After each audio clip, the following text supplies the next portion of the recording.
Namaste. This is Sumit. Hope you all are doing great. And today we're going to talk about how we can help with the lower back pain. And because we have seen nowadays people are struggling with the lower back pain because of their daily schedule or daily routine. Because most of the time people are sitting for a long time. Like if you'll go towards the IT sector, we have seen people are sitting for a long time doing their job, and then they struggle with their lower back pain. Or if you look towards those people who write for a long time or who stand for a long time, so we have seen people are struggling with the lower back pain nowadays. And today we're going to talk about these three simple asana which you can do anywhere, every time. You do not need a yoga hall, or you do not need any particular place to do this.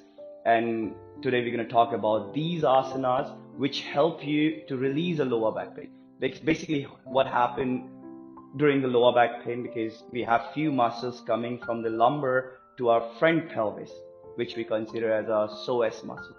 So normally if we are sitting for a long time, or if we are sitting or standing for a long time, you will see, because this knee comes close to our chest, or if we'll talk about the runners, if they are doing a long running, because their knees continue flexing towards their chest. So what happened, this part, the hip flexor part, which we consider as a psoas or iliacus part, get too tight. In this case, what happened with them, their pelvis tilt get little change. So they go with the anterior to the pelvis. And in this case, what happened, their lumbar get dropped, or you can say their lumbar get compressed.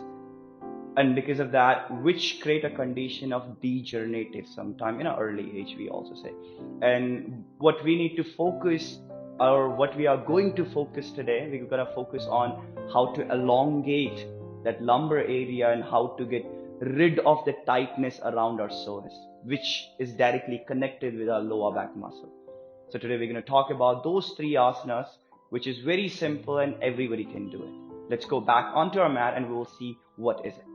Here we are on our mat. So I just want you to turn your face on the one side, any side of the edge where you feel comfortable. You just need to come on the top of the mat, open your legs hip width apart, because this is a basic position. We need to go with it. You can take your hands on your hip from here and just step your one leg back and drop that knee onto the ground.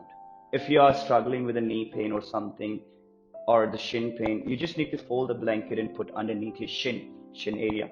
And we make sure you need to point your toes back, because what the mistake most of the people do, the pelvis falls towards their front leg and their knee moves too much forward. So what you need to do, you need to bring this knee in line with the ankle, the front ankle, and we make sure the hips are remaining in line with that knee, which is right underneath the pelvis, and remain your hands onto your hip. You do not need to push your hip anywhere, because most of the time what people do is they push their hip forward. I don't want you to push your hip anywhere. So what I want you to do is just take your hands on your hip and start rolling the skin down. I want you to take your abdominal in without sucking them. You just need to shift the abdominal slightly in and keep rolling your buttocks down. So as you will roll your buttocks down, what it's gonna do for you, it's gonna help you to elongate your lumbar area. So as soon you will elongate the lumbar area, you will find a nice stretch or easy stretch on your front thigh.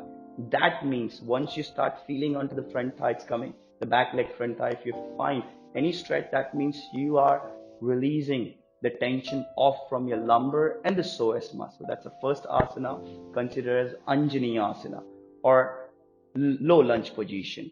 And the same thing you need to do the other side. You just need to take your hands to the ground, step the front foot back, and step your back foot front. Again, remain the position as it was before, and toes will be pointed back. You do not need to put most pressure underneath your knee.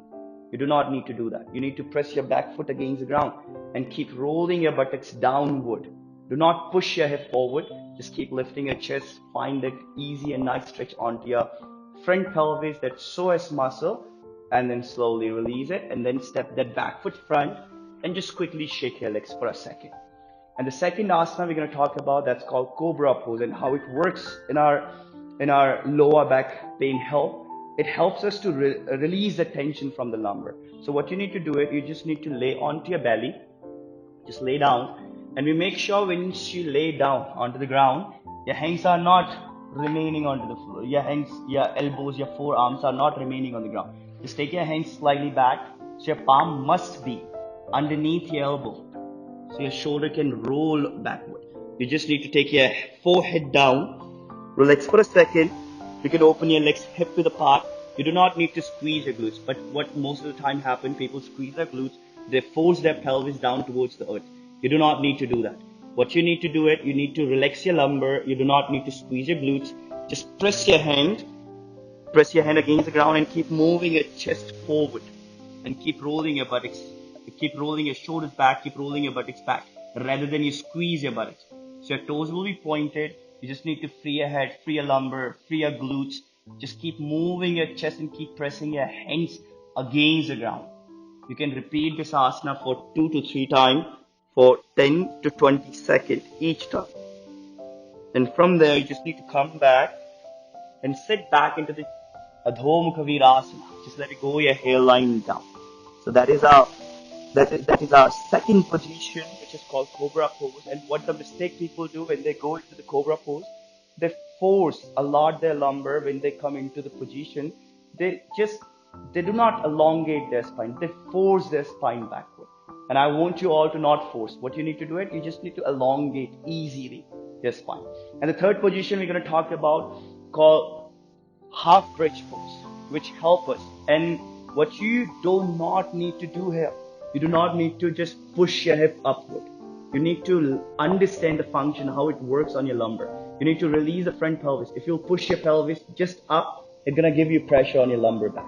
So I just want you to lay down, bend your knees. Do not pull your knees all the way towards your glutes, because I do not want you to get any kind of pressure around your knee.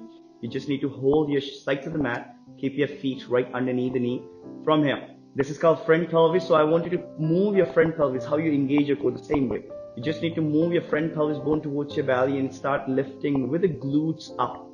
So as you're moving your glutes up, you do not need to force your lumbar. You need to use your quad muscle, your hamstring, your glute muscle, rather than you're using a lot your lumbar. So your lumbar should be free. Again, as you lift your pelvis, I want you to interlace your finger right behind your glutes and then shuffle your shoulder easily.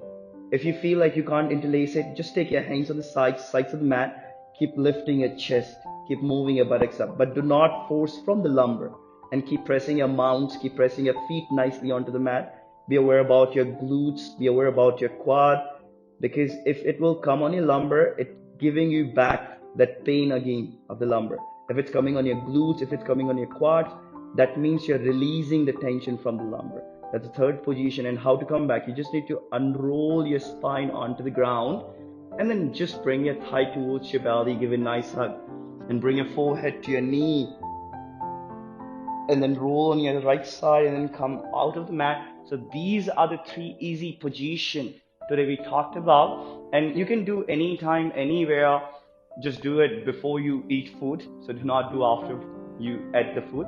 So it is good to do it in a daily practice if you are suffering with a lower back pain, because sometimes when you have a compression on your lumbar, so that pain can travel on your leg as well, which is considered a sciatic pain, right?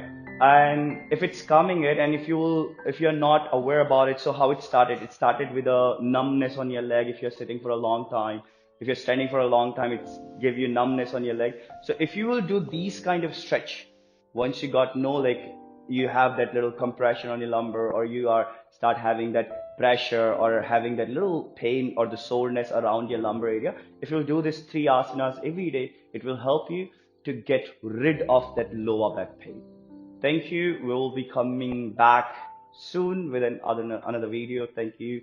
Till then, thank you so much. Have a great time to you all.